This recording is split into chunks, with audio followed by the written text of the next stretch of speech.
welcome to you all at home. You've still got a chance to win this race, haven't you?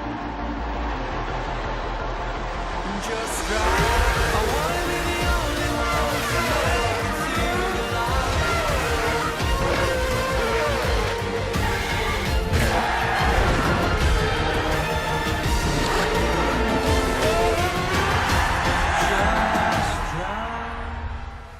Hey guys, Harrison went on back at it once again with a brand new video for you, and welcome to episode 4 of season 2 of Dre TV, where we talk some Formula 1. First of all, I'd like to apologise for spending the better part of a week out. I've been very busy at university lately, and doing a lot of behind the stage things, behind the scenes stuff I should say, for my website, harrison101.com, where I'm doing a lot of blog writing because MotoGP season's just come to an end, so I've had to do some season reviews and some heavy writing and university projects, and basically my uni special project is to create a podcast, and there is now a podcast on my site. So if you go on the website harrison101.com and look on the podcast tab, there is a very first pilot episode that me, Ryan King and the Kraken recorded back in October, and there's going to be a whole heap of other guests on there soon, so if you get a chance, check it out and let me know what you think of it, and that'd be fantastic, so thank you. But in this episode, we're going to be talking about Marussia, and more importantly, the supposed death of Marussia. This is kind of last week's news, but I thought let's talk about it anyway, and it turns out, I think it was during free practice 1 this past weekend in the during the Brazilian Grand Prix, that it was made official that Marussia had stopped training and their staff had been made redundant, and that was it. 200 staff just lost their jobs in the Marussia factory, and I think the team, at least as we know it, is now over.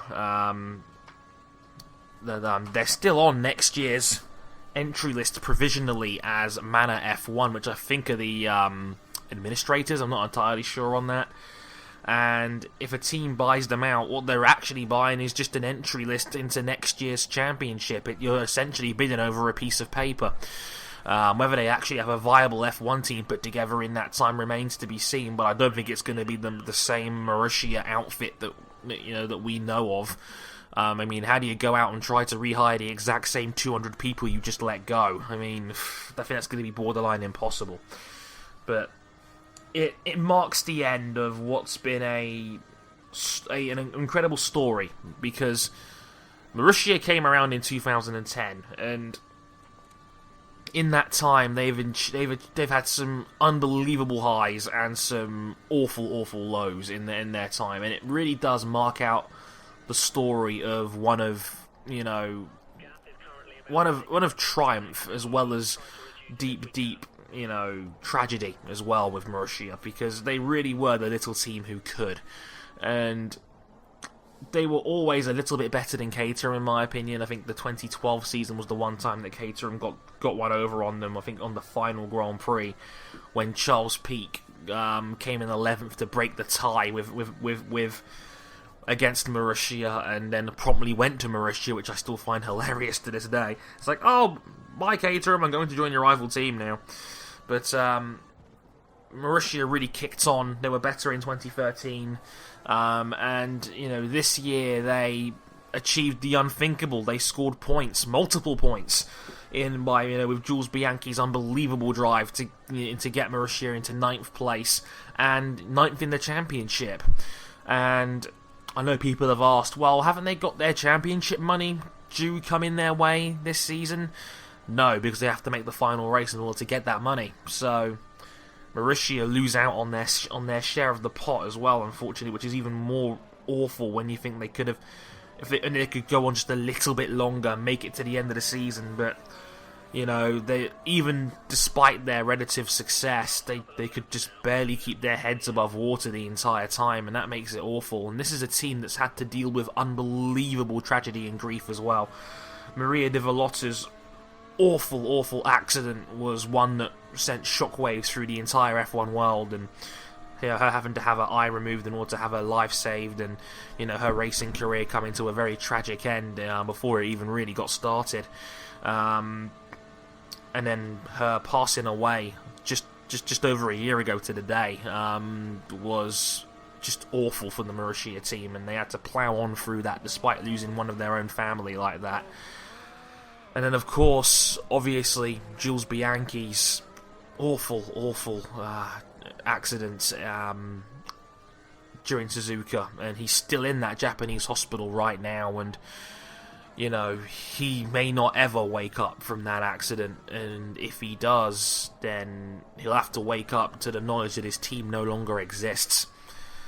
And that is a very, very tragic thought indeed, that he might wake up and the whole world would have moved on without him, and his team that, you know, looked after him so well and nurtured a guy who we all seem to think was incredibly talented and, you know, was penciled in for a Ferrari seat one day and, you know, to be the future of that Ferrari team, and had his career ripped out from right underneath him. And, you know, Marussia didn't run in Russia as a result of that. I don't know if that was down to Bianchi or whether that was just down to the fact that they couldn't afford to run more than one car, because after that was it.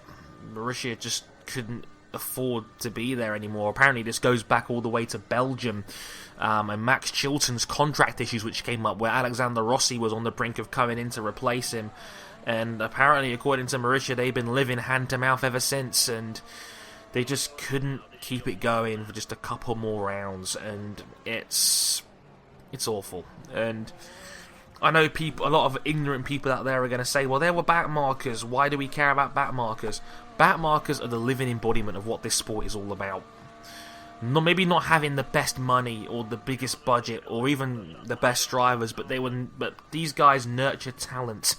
You know, Mark Webber, Fernando Alonso, Mika Hakkinen all came from lower level teams, and these are guys that are, you know, some of the very best drivers you've ever seen enter this sport, and Marussia have been through so much ups and downs. It's been an unbelievable roller coaster ride with great success and yet also such tragedy and such controversy and difficulty, and it.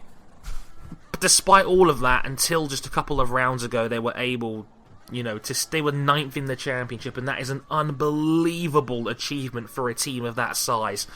And whatever happens with Marussia, I think Graham Loudon and the rest of the team can take immense pride in what they were able to do with such a small amount of money, barely anything coming in from the FIA. And they got just 10 million last year, $10 million from the FIA themselves to be able to keep afloat, and they had to put so much money into it, and they even got points, which I never thought was possible. And you know, they are a great team. They are so supportive, and you know, everybody I think seemed to warm to Marussia, especially after getting their first point, which makes the whole situation all the more tragic.